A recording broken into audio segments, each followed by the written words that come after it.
pour rendre compte de ces relations entre les médias et la profession agricole, qui était le thème de la journée, on a privilégié trois temps dans le propos.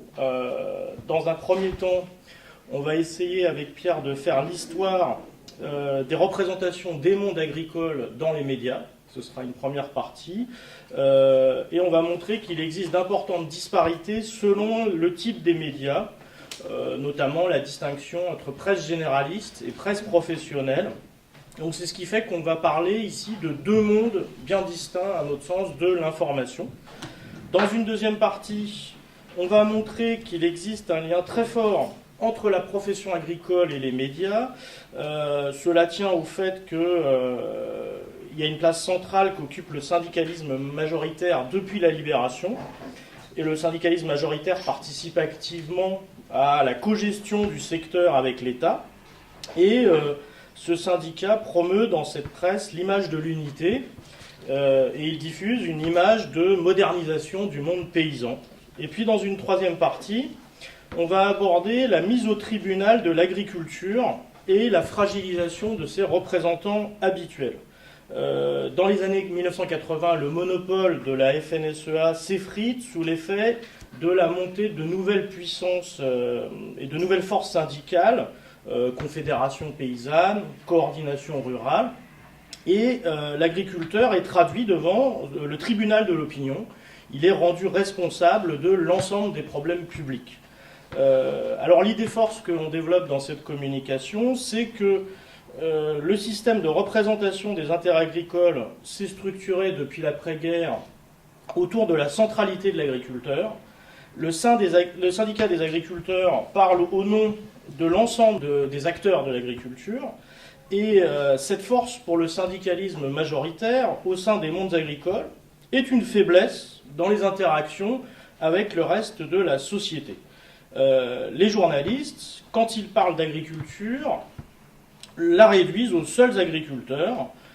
En interne, les agriculteurs prennent toute critique envers les mondes agricoles comme une remise en cause personnelle de leur professionnalisme, alors qu'ils ne constituent qu'un acteur au sein d'un monde beaucoup plus vaste qui est celui de l'agroalimentaire.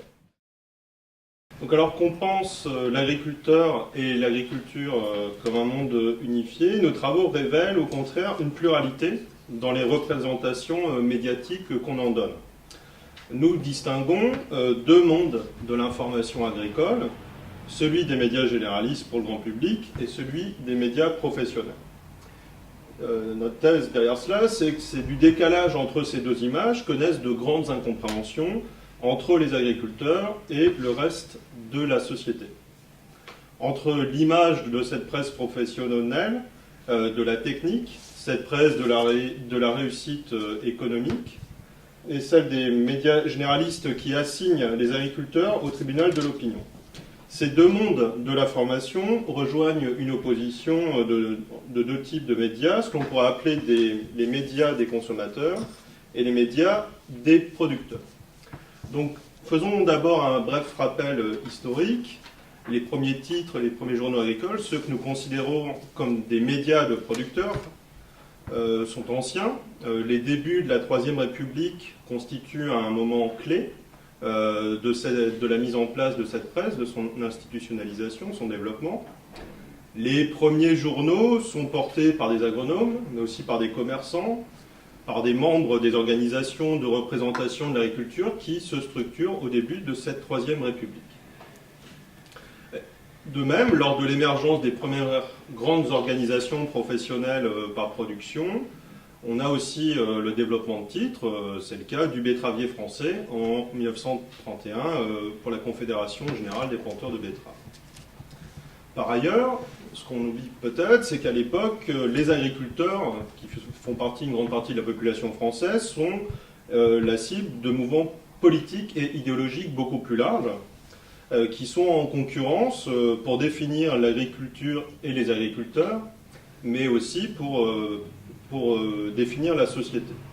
Au cri du sol d'Henri d'Angers dans les années 30, avec ses chemises vertes fascisantes, s'oppose par exemple le journal La Terre du Parti communiste français, dirigé par Waldeck-Rochet, créée en janvier de 1937. Il existe aussi une presse catholique très importante. Il y a un moment important, c'est celui de l'après-guerre, de la libération. Le paysage se restructure fortement avec une explosion des tirages. La Terre, donc le journal communiste par exemple, tire à 300 000 à l'après-guerre. On assiste dans ces années à la construction d'une spécialité journalistique, celle du journalisme agricole, qui est aussi présente dans les médias généralistes. Ce mouvement de professionnalisation s'opère dans les années 50, avec notamment la création de l'AVJA en 1954, qui en est le signe. L'analyse de ses membres révèle bien en quoi cette association est représentative de toutes les formes de médias et fédère ces deux mondes de l'information dont on vous a parlé. En effet, à l'après-guerre, de nombreux journalistes spécialistes de l'agriculture sont en poste à l'ORTF, dans les autres radios périphériques, mais aussi dans la presse nationale et dans la presse quotidienne régionale. On a le Figaro agricole qui est lancé, par exemple, en 1952. Donc, il existe à l'époque de nombreuses rubriques agricoles dans l'ensemble des médias. Ouest France, par exemple, peut avoir plus d'une dizaine de personnes au siège régional pour parler d'agriculture. Du côté de la presse professionnelle, on s'organise aussi. De nouveaux titres font leur apparition et accompagnent la politique de modernisation de l'agriculture. On a la création de France Agricole, on a Agri7 aussi, fondée en 1964, la création de l'agence de presse Agra en 1947, et Agro Pick-up, lancé par Michel Debatisse et les jeunes du CNJA en 1963. Juste on a présenté au début du numéro qu'on avait travaillé sur l'AVJA, donc ça c'est par exemple ce qu'on a pu réaliser sur la base des annuaires, c'est un comptage tout simple du nombre de journalistes qui sont adhérents de l'AVJA. Donc vous avez la courbe bleue qui est en haut, qui est le nombre d'adhérents total, et la courbe rouge qui est celle des journalistes. Et donc vous voyez une progression de l'AVJA jusqu'en 1987 et ensuite une réduction du nombre de ses membres.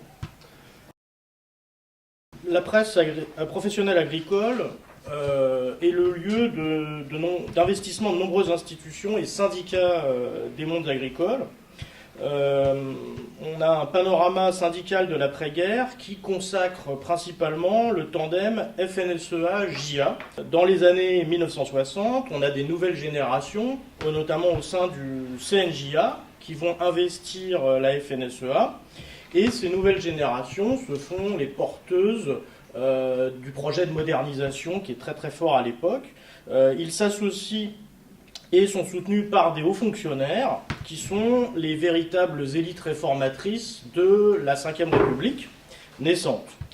Et avec ces hauts fonctionnaires, ils vont mettre en place une politique de cogestion entre l'État et la profession, cogestion du secteur agricole. Alors, le statut de syndicat majoritaire permet à la FNSEA de bénéficier de nombreuses ressources et notamment d'avoir un accès privilégié à l'espace public. Alors, ce qui témoigne de ça, c'est les deux titres du syndicalisme majoritaire, l'information agricole et JA-MAG. Ce sont deux titres donc de la FNSEA et des JA qui datent du début des années 1950 dans le cadre de la Confédération Générale de l'Agriculture, la CGA. Et on a également donc d'autres titres qui se mettent en place, l'exploitant familial, que vous voyez là sur le graphique, donc du MODEF en 1960. Donc c'est lancé après le congrès de scission-fondation du MODEF. On a Campagne solidaire, donc de la Confédération, qui se lance en 1987, mais s'inscrit donc dans une tradition de la gauche paysanne et d'une série de titres de syndicats. Enfin, le dernier né, qui s'appelle aujourd'hui donc 100% agriculteur, qui est lancé cet hiver en 2016, qui fait suite à CR Info. Donc ça, c'est le titre de la coordination rurale. Donc il existe en fait toute une presse syndicale assez dynamique et qui est réalisée à la fois par des professionnels et aussi par des animateurs au niveau local. Alors, cette présence syndicale est plus large, elle est visible au travers d'un actionnariat historique des syndicats dans de nombreux titres. Le groupe de presse Réussir SA, Société Anonyme, est fondé en 1986 autour de l'agriculteur normand et il fédère alors 15 hebdomadaires départementaux dont les FDSEA et les JA départementaux sont actionnaires. Ce lancement correspond à une période de fragilisation du syndicalisme majoritaire, donc le mouvement de pluralisme. En 2011, nouvelle étape, on a un lien entre la presse professionnelle agricole et le syndicalisme majoritaire qui se renforce, donc c'est le rachat des fleurons de la presse professionnelle, Agra, aussi la participation d'autres organisations professionnelles agricoles, certaines coopératives comme par exemple, tout un ensemble de coopératives. Il y a également Groupama, il y a le Crédit Agricole, qui possèdent aussi des participations dans un certain nombre de titres de la presse professionnelle. Alors, pourquoi est-ce qu'ils s'intéressent, pourquoi est-ce qu'ils portent autant d'intérêt à cette presse professionnelle? À notre avis, cet intérêt est double. Donc, le premier, c'est un intérêt syndical. Pour le syndicalisme majoritaire, pour ce qui est du syndicalisme majoritaire. En effet, cette presse se caractérise par l'affichage d'une neutralité politique. Elle évacue dans ses pages les prises de position des autres syndicats. Ainsi, les mobilisations concurrentes peinent à se faire entendre et développent leur propre stratégie, à l'image de l'appli, qui développe ses propres outils de communication sur Internet. Le deuxième intérêt, c'est un intérêt économique. Donc l'intérêt économique, c'est le fait que certains segments de cette presse sont extrêmement rentables, et c'est des logiques financières qu'on peut retrouver également au niveau départemental. Cette presse professionnelle se caractérise par un triptyque spécifique. D'un côté, il y a le lectorat, qui est également une source et qui peut être aussi un annonceur potentiel. Donc, il y a vraiment cette concentration des aspects. Ceci se traduit par un type de relation particulière et une forte proximité entre les journalistes et le reste du monde agricole. Pour autant, cette proximité ne veut pas dire dépendance systématique, contrairement à une idée reçue qui est principalement issue des fantasmes de la presse généraliste. Qui se vivent beaucoup plus sur un mode indépendant, alors qu'en fait on ne peut jamais être forcément indépendant à l'égard de ses sources, on est toujours dans des interdépendances. Alors l'accès aux sources est très encadré, les agriculteurs refusent le plus souvent de s'exprimer médiatiquement, le journaliste, pour obtenir l'accès justement aux agriculteurs, doit passer par une OPA pour pouvoir réaliser son reportage sur le terrain. Alors, une certaine indépendance des journalistes est un gage de la rentabilité du titre. Donc ça, c'est quelque chose d'important à bien comprendre. Ce qui est similaire en cela de la presse économique, comme si on prend par exemple un journal comme Les Échos. Le cadrage sous l'angle de la technique permet aux journalistes de traiter des choses très syndicales, sans susciter la réprobation de ses actionnaires.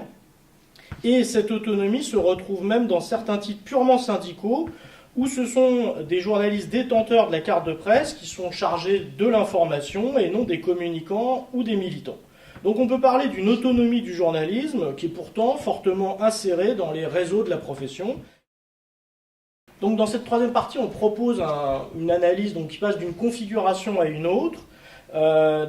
L'idée d'un passage qui serait le passage de la valorisation des agriculteurs dans les années 1960 à leur mise au tribunal de l'opinion dans les années 1980. Alors, durant les années de modernisation agricole, les agriculteurs ont été fortement valorisés dans l'espace médiatique. Pourquoi ? Parce qu'ils bénéficiaient quelque part d'un accord tacite entre les élites agricoles, les élites administratives et les élites médiatiques. Et toutes ces élites s'accordaient pour valoriser l'image du paysan moderne, paysan technicien, paysan moderne. Et à partir des années 1980, va s'opérer une disjonction.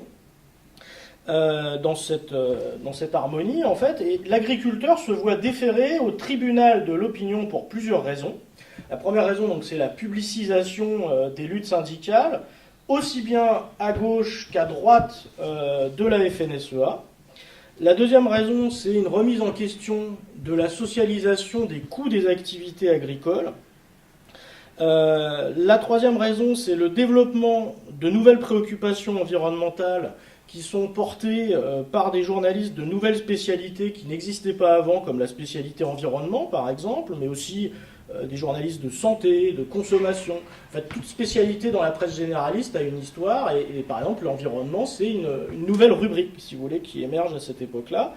Et enfin, on a la multiplication des crises sanitaires dans les années 1990, qui va donc déférer progressivement, tout l'ensemble de ces facteurs va déférer l'agriculteur au tribunal de l'opinion.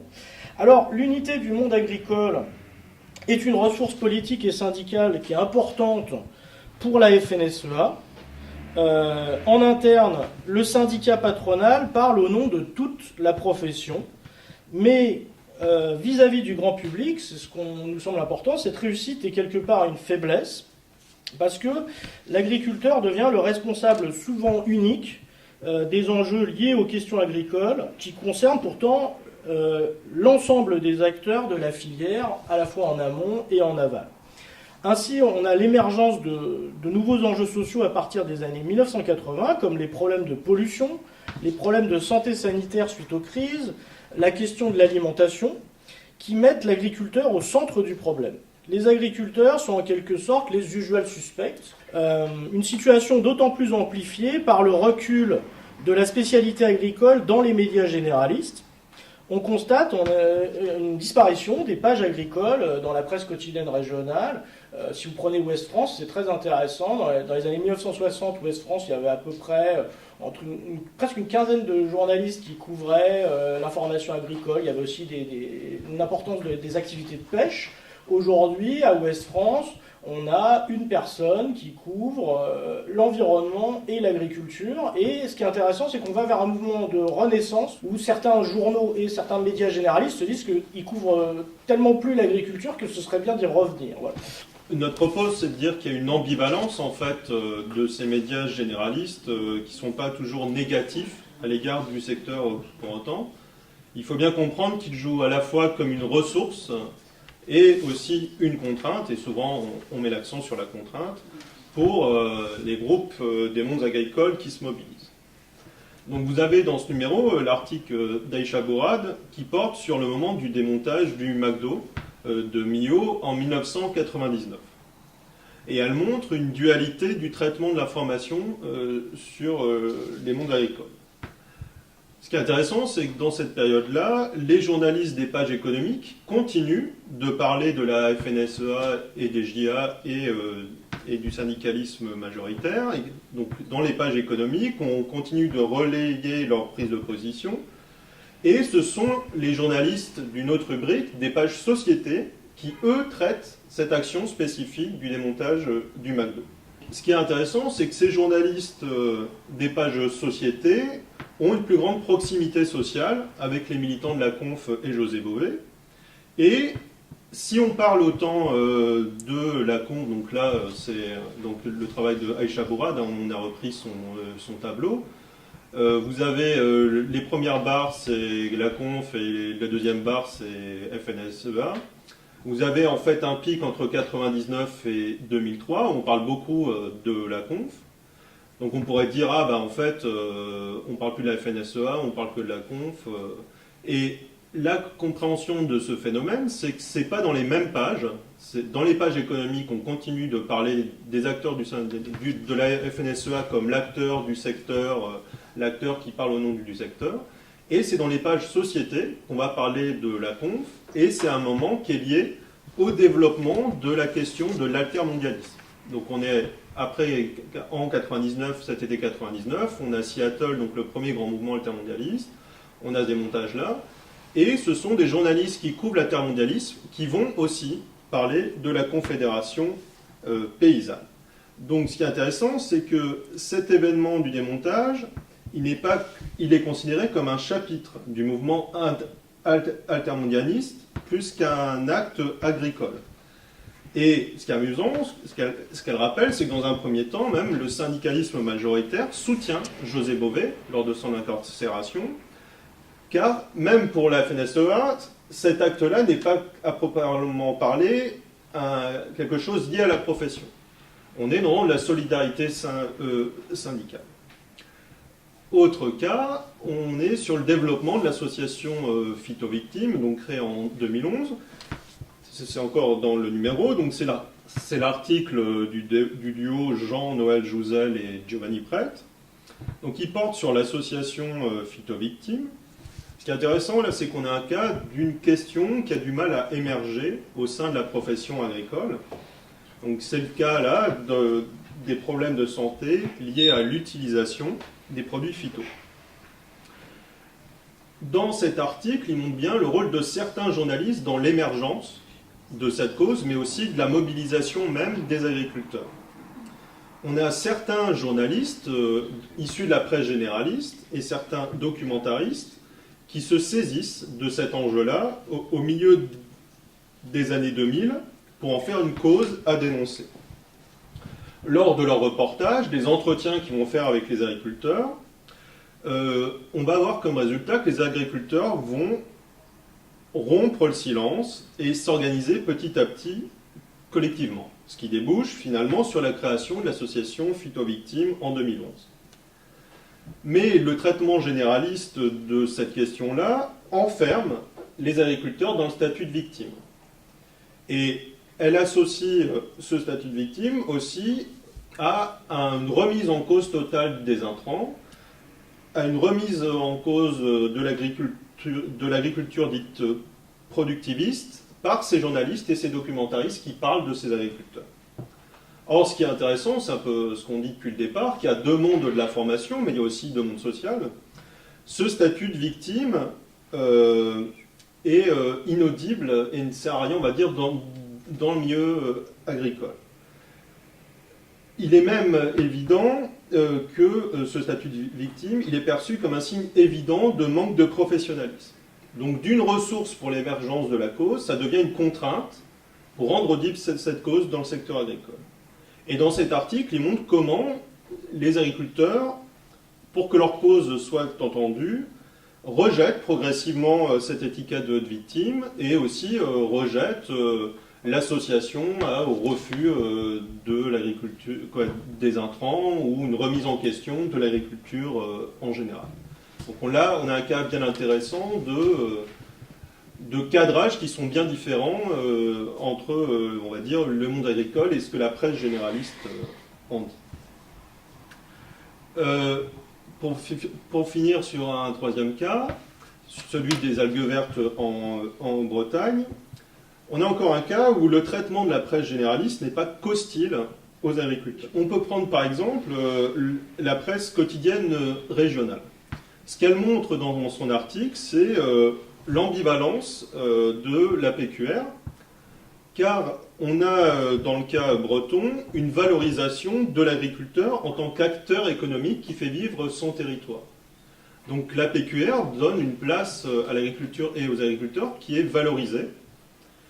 Même dans un cas emblématique comme l'enjeu des algues vertes en Bretagne, donc qui crispe et qui est vraiment quelque chose d'assez important, on a la PQR qui peut se faire le soutien des agriculteurs vis-à-vis de cette question des algues vertes. Donc dans son article Alix Levin, elle souligne les ambivalences de cette presse quotidienne régionale vis-à-vis des agriculteurs. Elle montre au tournant des années 2010 comment s'enchaînent manifestations et contre-manifestations. Donc vous avez des manifestations où il y a les environnementalistes et s'organisent des manifestations avec les agriculteurs, mais aussi avec les artisans, les commerçants locaux. Donc c'est l'idée que les agriculteurs sont des acteurs économiques comme les autres dans l'espace local. Donc il y a deux stratégies de communication. Il y en a une, en gros, les agriculteurs, nous sommes en fait un acteur économique comme les autres, on s'associe aux commerçants artisans locaux. Et vous avez la stratégie des éleveurs de porc qui, eux, qui ont une stratégie, on va dire, autonome, seulement en tant qu'éleveurs de porc. Et là, en fait, ils organisent un match de football sur une des plages où là, il y avait une famille de sangliers qui avait été trouvée morte, asphyxiée sur la plage. Donc ils organisent un match de foot sur cette plage-là pour montrer à quel point celle-ci est sans danger, selon. Pour revenir et finir sur la presse professionnelle, on la conçoit dans nos analyses comme une presse de la réussite technico-économique. Il y a un enjeu pour les titres de cette presse, c'est assurer une certaine représentativité des agriculteurs et des cultures, sauf bien sûr sur les titres spécialisés où il ne parle qu'à un type de culture, mais l'idée c'est de parler en fait au plus grand nombre de son public cible. Les journalistes construisent beaucoup des portraits d'agriculteurs, perçus comme des modèles à suivre pour les autres agriculteurs. Dans cette presse, on pourrait croire qu'il y a une unité des pratiques agricoles qui sont présentées, qui sont valorisées dans les pages, mais quand on regarde un peu le contenu, il n'en est rien. On peut trouver des nouveaux types de pratiques culturelles, d'élevage, aussi de commercialisation, comme la vente directe, ou de diversification économique, l'accueil à la ferme, les gîtes.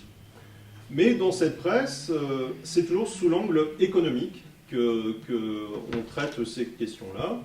Et donc, ça ne remet pas en question un modèle promu par le syndicalisme majoritaire. Donc, du coup, du fait de cette focale sur la réussite technico-économique, on a toute une partie de la profession qui est mise de côté.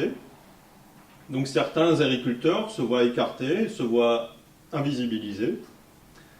Il y a aussi un ensemble de thèmes qui sont passés sous silence, même si maintenant ça change un petit peu, mais pendant longtemps, rares sont les journalistes qui traitent de l'échec ou de la faillite, et encore moins de la question du suicide.